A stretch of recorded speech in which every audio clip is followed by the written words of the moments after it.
The message arrives at 02:17 a.m. local time. It is not an official telex, nor a standard encrypted radio signal. It is a single sheet of thin, crinkling onion skin paper, delivered by hand 12 hours earlier in a sealed, weighted oilskin pouch to the captain of the cargo ship Shearsburg A. The captain, a man whose operational name is Yosef, and whose real name is a state secret known to only 3 other people on the planet, unfolds it under the dim, pulsating green glow of the Decca Navigator console. The paper contains no greeting, no salutation, no signature. Just a string of 7-digit numeric groups and a single, pre-agreed code word standing alone at the bottom. Plumbat. He performs the decryption in his head. A mental substitution cipher he has practiced until it is as reflexive as breathing. He reads the decoded coordinates twice. His face an impassive mask, betraying nothing of the surge of cortisol and adrenaline coursing through his veins. He walks to the ship's heavy brass ashtray, strikes a Swedish match from a well-worn box, and holds the corner of the paper to the flame. He watches it curl into black, brittle ash, which he meticulously grinds to a fine, greasy powder with his thumb. Every trace must be eliminated. He turns to the helmsman, a young but steady man named Klaus, hired in Hamburg and vetted for his skill, not his curiosity. The order is quiet, almost casual, designed to be overheard as nothing more than a routine course correction necessitated by weather or traffic. Come to new heading. 095. The helmsman's hands freeze on the wheel for a fraction of a second. His knuckles whiten. The ship's official destination, logged with the port authorities in Antwerp and filed with Lloyd's of London, is Genoa, Italy. A heading of 095 points them east-southeast, directly into the vast, empty expanse of the central Mediterranean toward the Ionian Sea, away from established shipping lanes, away from scheduled commercial traffic, away from prying eyes and coastal radar coverage, away from the world. "Sir?" the helmsman asks, his voice tight with confusion, the first crack in his professional veneer. A deviation this significant, without explanation, is a gross violation of maritime protocol, a captain's inexplicable madness. The course for Genoa. The captain's eyes, reflecting the dim green light of the instruments, are cold and absolute, like chipped stone. "I am aware of the course for Genoa. You have your orders." The helmsman, a professional who understands the unbreakable chain of command at sea, and who is being paid 3 times the standard rate in untraceable cash, nods once. "Aye, sir. 095. The great wheel turns. The ship's telemotor system engages with a hydraulic hiss, and deep within the hull, the massive rudder shifts. The Shearsburg A begins its slow, deliberate, irrevocable turn to port. Deep in the number 2 hold, secured by heavy-gauge steel chains and tensioned turnbuckles that groan with the ship's every roll, sit 560 steel drums. They are painted a dull, industrial yellow. Their contents are listed on the manifest, bill of lading number 74B, as lead concentrate. The Latin word for lead is plumbum, hence plumbat. But it is not lead. Inside each drum, sealed in a heavy-duty polyethylene liner, is a dense, heavy powder with a distinctive ochre color. Uranium oxide. U3O8, yellow cake. 200 metric tons of it. Enough, when processed through the cascades of centrifuges hidden in the Negev desert, for a half-dozen plutonium core atomic bombs. As the Shearsburg A abandons its official course, it ceases to be a simple merchant vessel. It becomes a ghost, a weapon in transit, the most critical moving piece in a secret war, and the first step in one of the most audacious and technically complex heists in history. This is the story of how the Mossad, Israel's intelligence agency, didn't just steal uranium.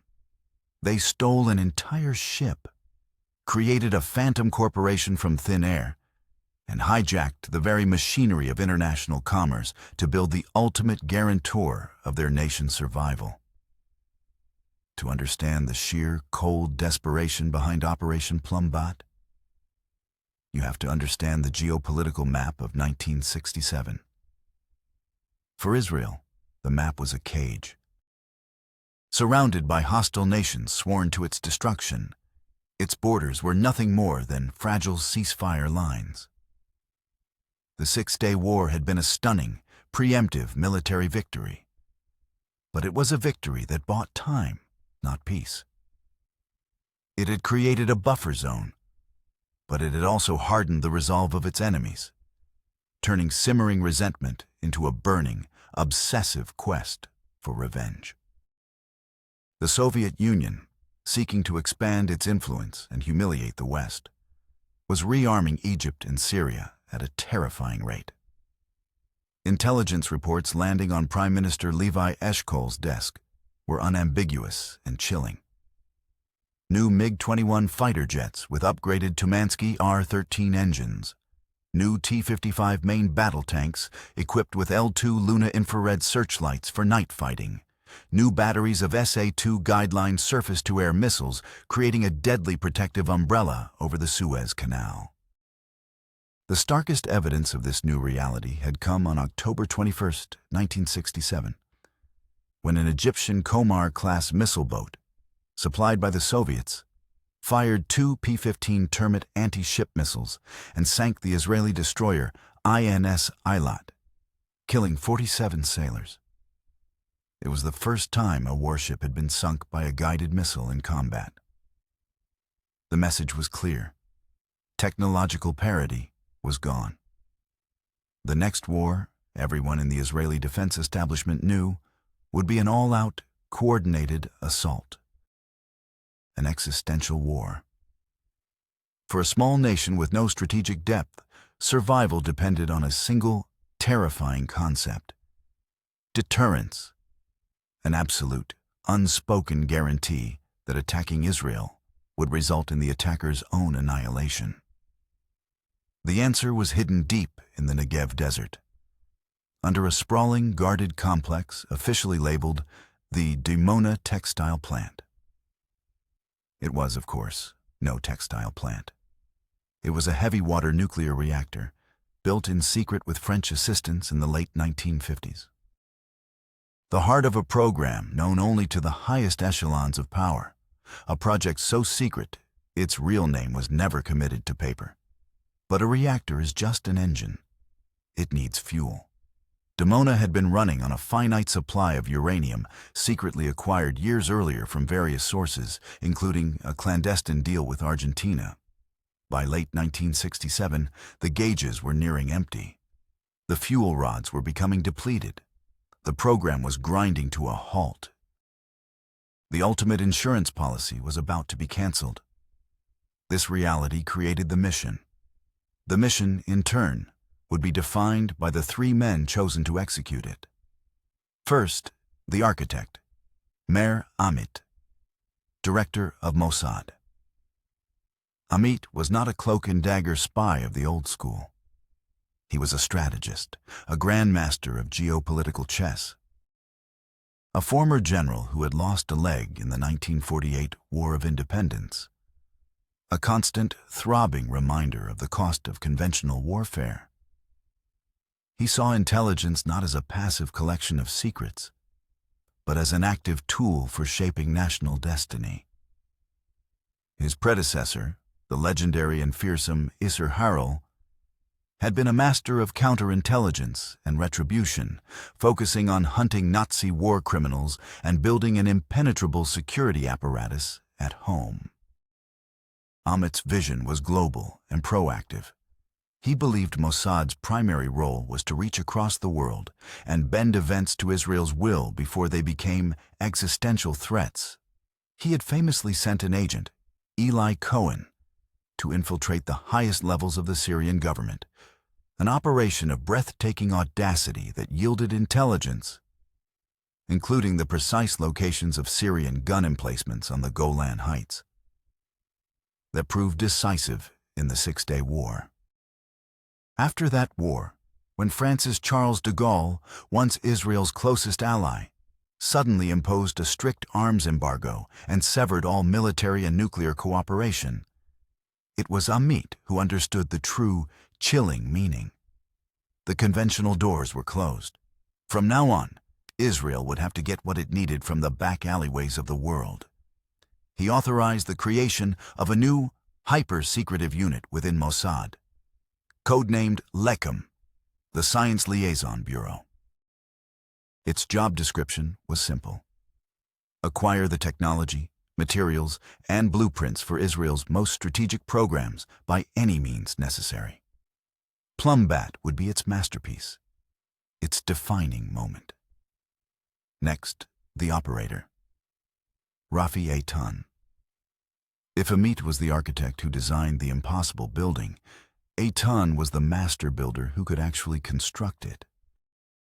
A short, stocky man, partially deaf from an exploding landmine in his youth, which required him to wear a bulky, flesh-colored hearing aid he often manipulated to his advantage, turning it down to feign confusion or turning it up to catch a whispered conversation across a room. Eitan was a living legend in Israeli intelligence. He was a founding member of the Palmach, the elite fighting force of the pre-state era. He was there at the very beginning, a pioneer of the nation's shadow capabilities. His operational file was a secret history of the nation's wars. In 1955, in Cairo, his team was tasked with sabotaging the main telephone exchange to disrupt Egyptian military communications. The plan went bad. An informant had tipped off the Mukhabarat. As Eitan and his partner, Avram, were placing the charges, the lights flashed on and the room was filled with soldiers. Avram was shot and killed instantly.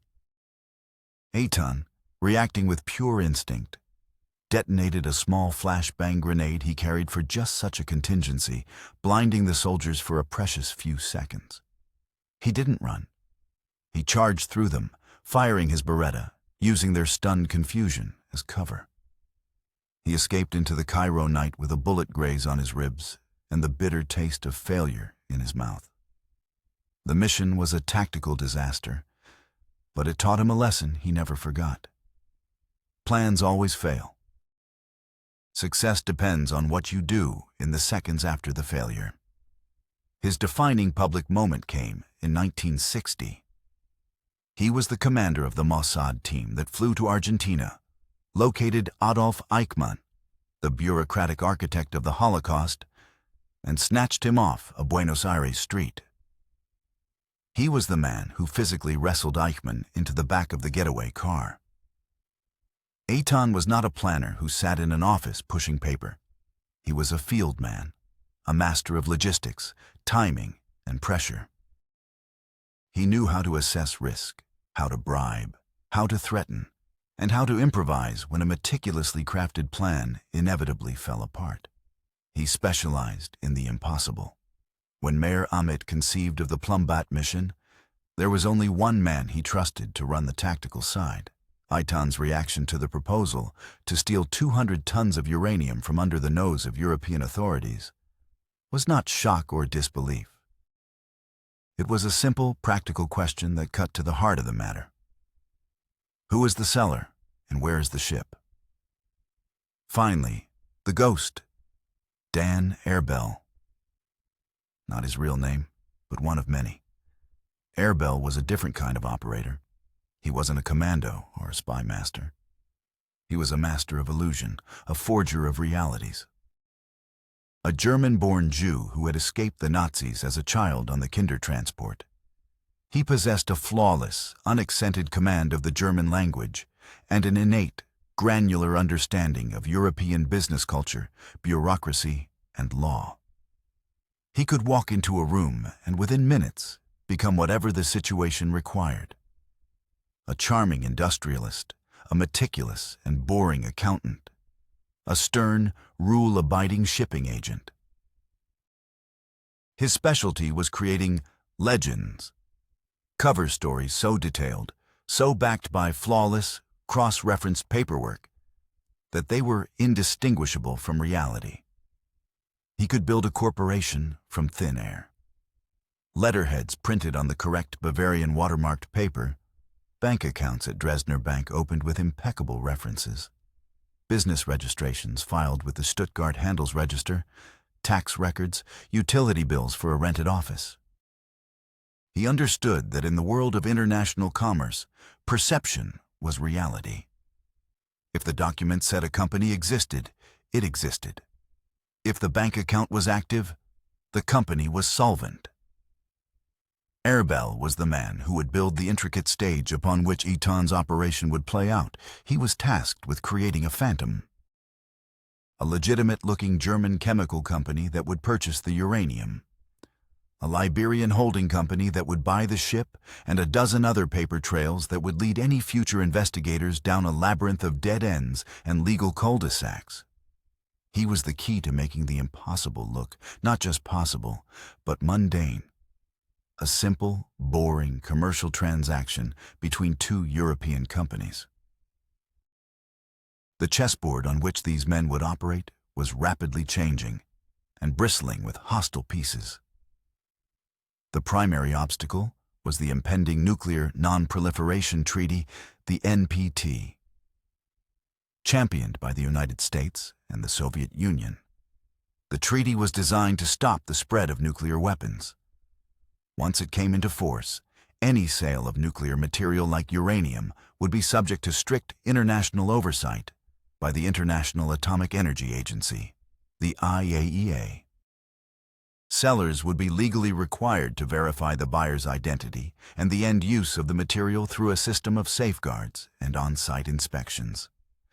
A secret purchase would become effectively impossible. The NPT was a ticking clock. Israel had to get its uranium before that window slammed shut forever. The geopolitical pressure was immense. The United States, under President Lyndon B. Johnson, was publicly committed to non-proliferation. The CIA was quietly aware of Dimona. Their U-2 spy planes had photographed it extensively. But Washington maintained a policy of don't ask, don't tell, on the strict condition that Israel did not conduct a public test or create a scandal. A major public incident involving stolen uranium could shatter this delicate understanding and leave Israel completely isolated. The Soviets were an ever-present threat. Their intelligence services, the KGB, were highly active in the Middle East and Europe. Their spy trawlers, packed with signals intelligence gear, patrolled the Mediterranean. If they got wind of the operation, they could intercept the ship or expose the plot, creating a global crisis that could easily escalate into a superpower confrontation. Compounding the risk were the unrelated activities of rival agencies. In Bonn, the CIA was in the final stages of a delicate operation to turn a high-level Soviet diplomat, flooding the city with agents and heightening the vigilance of both German and Soviet counterintelligence. Simultaneously, a KGB illegal residency in London was attempting to acquire blueprints for the revolutionary new Harrier jump jet, triggering a massive mole hunt within British intelligence. This ambient noise meant that security services across Europe were on high alert. A random traffic stop, a routine check of hotel registries, a bank official flagging an unusual transfer. Any minor anomaly could bring the full weight of a suspicious state security apparatus down on Plumbat's fragile infrastructure. The genesis of the mission came from a failure. In early 1968, Leckham had attempted a more conventional clandestine purchase. Codenamed Operation Condor, They used a trusted front company in South America to try and buy uranium from Argentina. The deal looked solid. The paperwork was in order.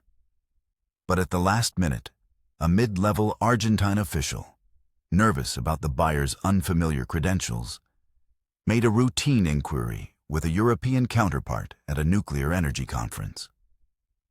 The front company's name was flagged as having no prior history in the nuclear sector. The deal collapsed overnight. Alarm bells went off in Tel Aviv. The lesson was brutal and clear. The old methods were no longer viable. The web of international financial and nuclear monitoring was becoming too sophisticated. They could not simply trick a seller anymore. This failure led Rafi Eitan, in a tense debriefing with Amit, to a radical conclusion. Don't just deceive the seller. Deceive the entire system. Don't try to hide the transaction. Create a transaction that is, on its face, entirely legal, transparent, and boring. The only illegal part would be the final destination of the cargo. To do this, they couldn't just control the buyer. They had to control the method of transport. They had to own the ship. The idea was presented to Amit in a soundproofed room in Mossad headquarters on King Saul Boulevard. It was audacious to the point of insanity. It would require perfect execution across multiple countries, involving dozens of agents and assets, all operating in complete secrecy. The risk of exposure was catastrophic. Amit listened to the entire plan, chain-smoking, without saying a word. At the end, he stubbed out his cigarette, looked at Eitan, and said 2 words. Get it done. Operation Plumbot was born. The first move belonged to the Ghost. Dan Erbel flew to Stuttgart, West Germany. He wasn't Dan Erbel anymore. He was Herr Schmidt, a mid-level executive with an eye for industrial investment. He chose Stuttgart because it was an industrial hub, plausible for a chemical company, but not a known center of international espionage like Hamburg or Berlin. He rented a small, unremarkable office on a quiet side street. He hired a part-time secretary, an older woman named Frau Keller, chosen specifically after a covert background check revealed she was efficient, incurious, recently widowed, and content to be paid well for minimal work that consisted mostly of answering the phone and forwarding mail. He then began the meticulous, bureaucratic process of creation. He filed incorporation papers at the local handels register for a new company, Asmara Chemie GmbH. The name was chosen for its bland, vaguely exotic feel.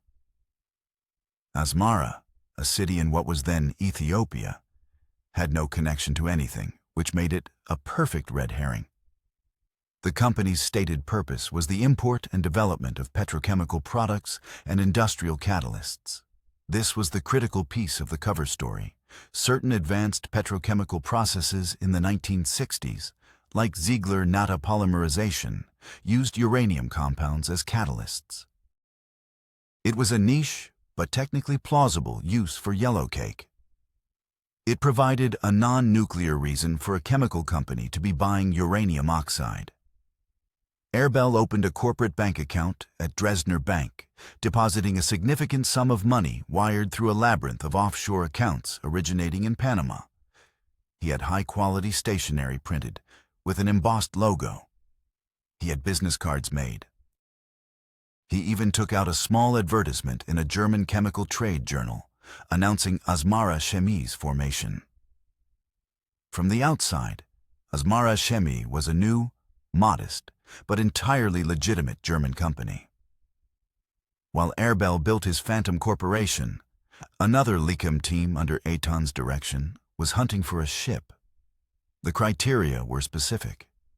It needed to be small, under 2,000 gross registered tons, to avoid attracting the attention that larger vessels did. It needed to be old and unremarkable, so its sudden disappearance wouldn't trigger immediate, high-level alarms. Old ships sometimes sank or had catastrophic mechanical failures. It needed to be registered under a flag of convenience, like Liberia or Panama, which had lax regulations and made tracing beneficial ownership nearly impossible. The team scoured shipping registries and broker listings in London and Piraeus. They found the perfect candidate, the Scheersburg A, a tired-looking German cargo vessel built in 1955. It had a slightly troubled maintenance record and was for sale at a reasonable price. The purchase was made not by Asmara Chemie, but by a second shell corporation Airbel had created for this specific purpose. The Biscayne Traders Shipping Corporation, registered in Monrovia, Liberia. The ownership was a maze of nominee directors and anonymous shareholders, a dead end for any investigator. The ship was legally purchased, re-registered, and a new captain and senior officers were appointed. These were not ordinary sailors. They were a hand-picked mix of Israeli naval veterans and Mossad Katsas, all experienced seamen, all utterly loyal, all fluent in German and English. The rest of the crew were hired hands, mercenaries of the sea from various European countries, who were told they were being employed by a new Liberian company for a simple cargo run from Antwerp to Genoa. They were paid double the normal rate in cash and told not to ask questions. Now, with the buyer and the transport in place, the final piece was the target. Intelligence identified the seller, Société Générale des Minerais, SGM, a major Belgian mining and minerals company. SGM had access to uranium from its mines in the former Belgian Congo. They were known to be discreet and more interested in profit than politics. The official approach was made. A letter on Asmara Chemie's heavy bond paper, signed by Herr Schmidt, arrived at SGM headquarters in Brussels. It was a formal inquiry about the availability of uranium oxide for use in a new catalytic cracking process. The correspondence began. SGM, seeing a registered German company with a solid bank account and a plausible technical requirement, was interested. They requested technical specifications. Airbel, coached by Israeli nuclear scientists via secure channels, provided them. They negotiated on price per kilogram. Airbel haggled, but not too much, playing the part of a careful but motivated buyer. Finally, a deal was struck for 200 tons. The contract was drawn up. The buyer, Asmara Chemie GmbH, Stuttgart. The seller, SGM, Brussels.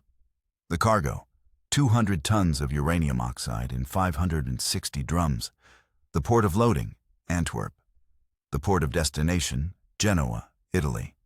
The method of transport, the buyer's own chartered vessel, the Scheersburg A. On paper, it was a perfectly normal, if slightly unusual, European commodity deal. Every I was dotted, every T was crossed. The system had been engaged. The trap was set. Before the final pieces moved, a preliminary surveillance mission was launched. A young Katsa named Ben, posing as an art student sketching the industrial landscapes of the port of Antwerp, was tasked with mapping the SGM loading facility. For 3 days, he sat on a cold, damp bench, his sketchbook filled with detailed drawings that looked like charcoal studies but were in fact precise maps of guard patrol routes, CCTV camera blind spots, and communication antenna locations.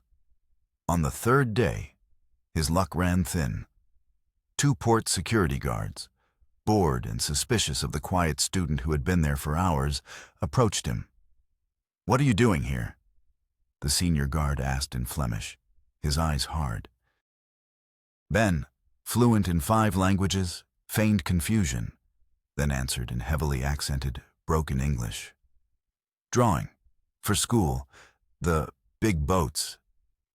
He gestured vaguely with his charcoal-stained thumb. The guard wasn't satisfied. He reached for the sketchbook. This was the critical moment. Ben's instructions were clear. Under no circumstances was the sketchbook to be compromised. He didn't resist. He let the guard take it. But as he did, Ben accidentally stumbled, knocking over his small bottle of turpentine, which splashed across the open pages of the sketchbook, smearing the precise architectural lines into an indecipherable, abstract mess of black and gray. "Oh no," Ben cried, his voice full of convincing artistic anguish. "My project, it is ruined." The guards, looking at the now useless, smelly book, saw only a clumsy student. They laughed, handed the ruined sketchbook back, and told him to clear off. Ben walked away, his heart hammering against his ribs, the mission saved by a splash of turpentine and a piece of theater. The intelligence he had gathered was safe in his head. The technology of the operation was a blend of state-of-the-art spycraft and old-world maritime cunning. The most critical system was communication. The Shearsburg A could not use standard marine radio. Any transmission could be intercepted, its position triangulated by listening stations. Instead, it was fitted with a concealable shortwave radio set, modified by Mossad technicians. Its power amplifier was cleverly hidden inside the housing of a spare bilge pump motor in the engine room. Communications with Mission Control in Tel Aviv would be conducted using one-time pads. This encryption method, when used correctly, is mathematically unbreakable. The pad is a set of random keys, shared only by the sender and receiver. Each key is used only once, for a single brief message, and then the page is destroyed. The ship had a book of these pads. Tel Aviv had an identical copy.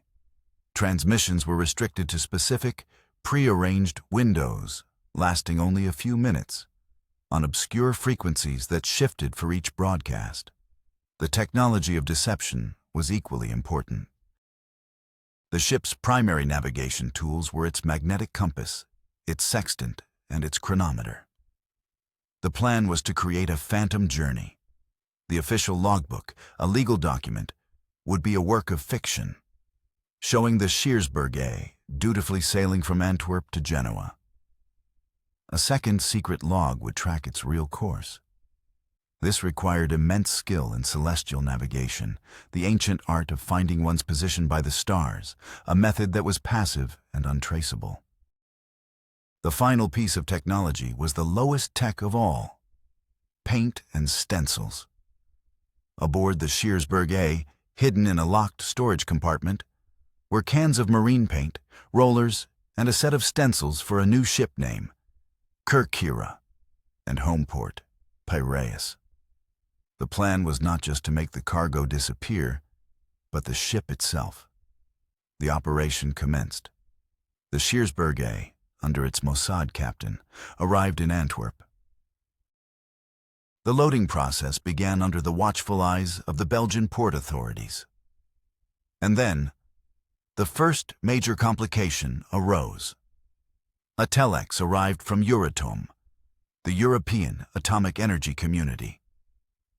As the seller was a European company, Euratom regulations required an on-site inspection to verify the cargo, its containment, and its stated destination before it could be cleared for export. An inspector would be coming to the dock. This was a moment of extreme tension. The entire operation rested on the flawless paperwork created by Dan Airbell. If the inspector found a single inconsistency, a single reason for suspicion, the whole plan would unravel. Rafi Eitan, monitoring from a safe house in Brussels, made the call. "Proceed as planned. Do nothing unusual. Let the legend do its work." The Euratom inspector, a meticulous but overworked Belgian named Luc Toussaint, arrived the next morning. He was met on the dock by a man who introduced himself as Herr Schmidt. It was Airbell in character. He was polite, efficient, slightly impatient, the perfect picture of a German businessman on a tight schedule. He presented Toussaint with a leather-bound folder containing the bill of lading, the chemical analysis of the uranium oxide, the insurance certificates, and the ship's charter agreement. Everything was in perfect order. Toussaint checked the seals on a random sample of drums. They matched the numbers on the manifest.